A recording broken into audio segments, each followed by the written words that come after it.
Good morning. You are listening to Mr. Bryce Mugu, and in this section we are going to discuss about compounds and aspects of compounds.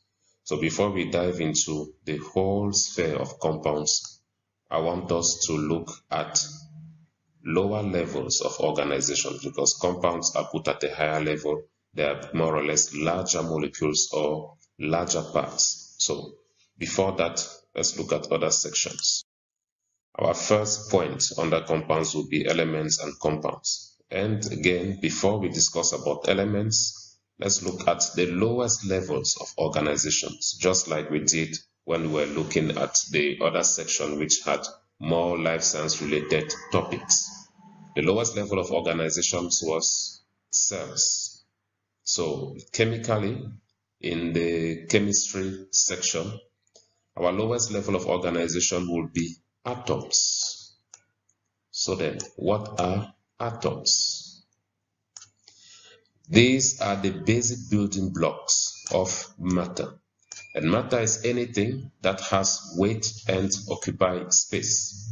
If you look at objects, for example, as a form of matter, the basic building block of every object that you see will be an atom. Okay. It is the smallest constituent unit of matter that possesses all the properties of the chemical elements, because matter is mostly made up as well of elements. So when we go down from elements to atoms, we'll have these entities or these units that will reflect the chemical properties, the behavior, the chemical behaviors of this matter. Next, what are elements? Elements constitute the simplest chemical substances in which all atoms are exactly the same. One point to note here is that we have elements which are the simplest forms of any chemical substance. But then, strikingly, with elements, all the atoms that are present in an element are exactly the same. You don't have different atoms forming or being present in an element. If we're talking about an element, the atoms that form that element must be exactly the same. Please keep that at the back of your mind. Now, we have moved from atoms, we've gone up to another level of organization, which is elements, just like we left back then from cells. We went to tissues, to organs, organ system, organism. We're going to do more or less the same thing here. So from atoms, we went to elements. From elements, we ask ourselves now, what are compounds? Two atoms or more form elements. Now, when we put different elements together, we form compounds, because compounds are chemical substances that are made up of two or more elements, very important here, that are chemically bound together in a fixed ratio. So a certain fixed amount of elements, two or more, chemically bond themselves together in a fixed ratio of each of these elements. We're going to see the details of that when we look deeper into what compounds are. If get together in fixed ratio to then form this bigger entity that we call compounds. Okay. Now, molecules. Molecules are a bit much more tricky, because there's usually a huge question around what's the difference between a compound and a molecule.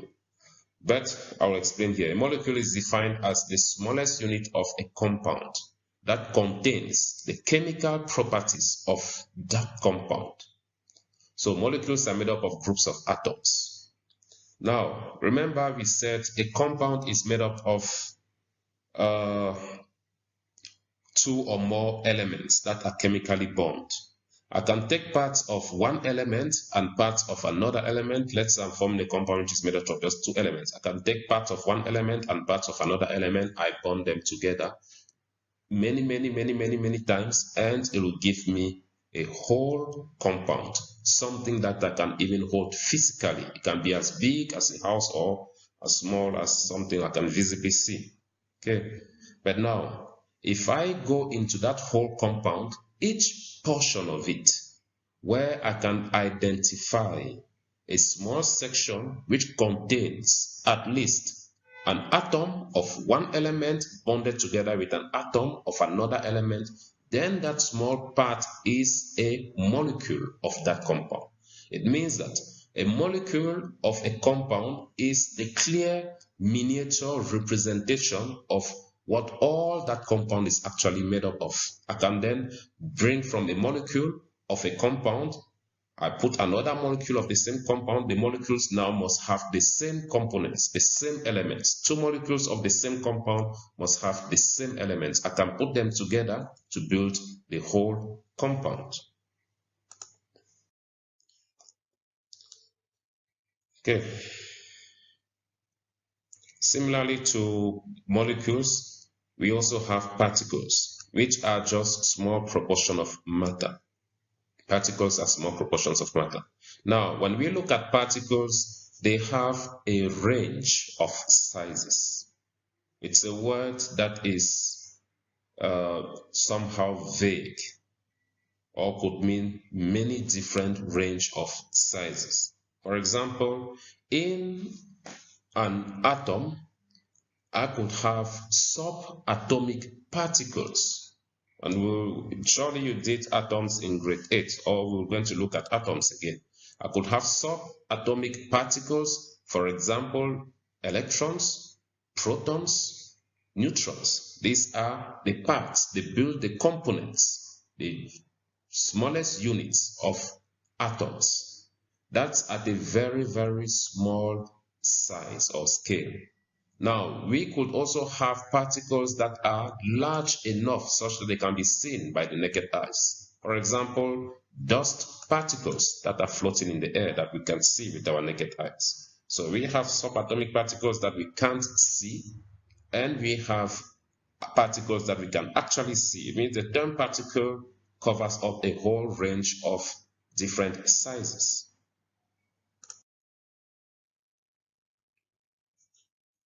So we could also have then particles of atoms, we could have particles of compounds, we could have particles of elements as well.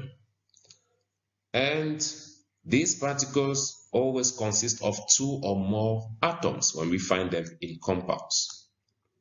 In some cases, these particles could form molecules, or in other cases, these particles could form crystal lattices, which are three-dimensional configurations into which atoms of a compound can be arranged in a crystal. When we form a crystal, we look at a crystal as a three-dimensional shape or structure into which the atoms of a compound arrange themselves in a specific order and in a specific ratio. We're going to look at crystal lattices as well. So take note here.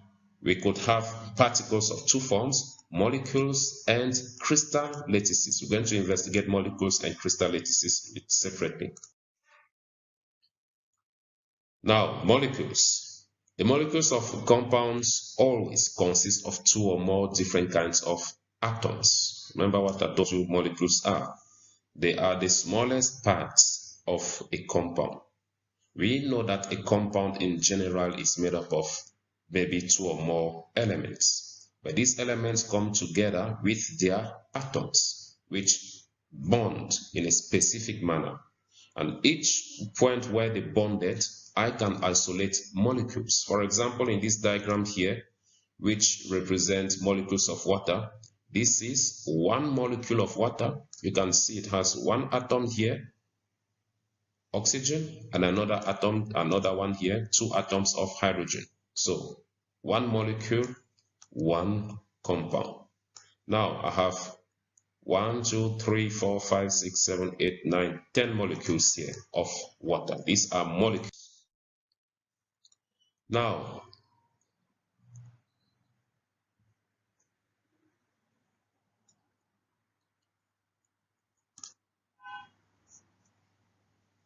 here you have a crystal lattice. If you compare that with what we saw earlier, sorry I can't go back on the slide, with the molecules of water, they were not arranged in the very precise pattern like this one here. This one here has a precise three-dimensional shape. You can see the different faces, three faces here. Okay, it has the three-dimensional face, that is the crystal lattice. It consists of many atoms, but these atoms are always combined in a specific ratio. You know what ratios are? For example, I could say 1:1, 2:2, or 1:2. The atoms that are found in a crystal lattice are combined in a specific ratio. In this case here, we are looking at the crystal lattice that forms sodium chloride, the table salt that we eat. Okay, so we have atoms of sodium which are painted here in purple. These are the atoms of sodium in purple here, combined with atoms of chlorine, chloride atoms, which are here in green. Okay, so in this crystal lattice, the ratio in which they are combined is such that there is one chlorine atom for one atom of sodium. So the ratio here is 1:1. Okay, so the smallest unit that is repeated in a crystal lattice, that is repeated in the crystal, consists of one sodium atom and one chlorine atom bonded together that way. They form a lattice. Now, remember, when we look at the diagram of the water molecules that we saw earlier, this is how it looks like. But remember that the diagram we saw was showing atoms that are bonded somehow together, like in this molecule here. So the point here is that when we look at water molecules, they are not simply a mixture of elements where we find hydrogen on one side, we find oxygen elements on another side. Here in this diagram here, you're looking at a mixture, what we call a mixture of elements. Notice that they are not combined to one another. Each one is separate. Each one is on its own side. But in this case here, we are having molecules which are formed by the binding of atoms coming from different elements. That's why we see the molecules here of water. Each one has hydrogen, two hydrogens, and one oxygen. So the ratio that we're already observing here in these molecules is 2 atoms of hydrogen to 1 atom of oxygen. So 2:1. That is the specific ratio in which water molecules are formed. Now, nonetheless, you'll see some elements formed by the combination of 2 atoms. In this case, we'll call them diatomic atoms, which means consisting of 2 atoms. So, some elements will form diatomic molecules, like, for example, hydrogen and oxygen. The diagram you have here are molecules of oxygen. You'll see that in each molecule, we have 2 atoms of oxygen. Hence, we call them diatomic molecules. Okay.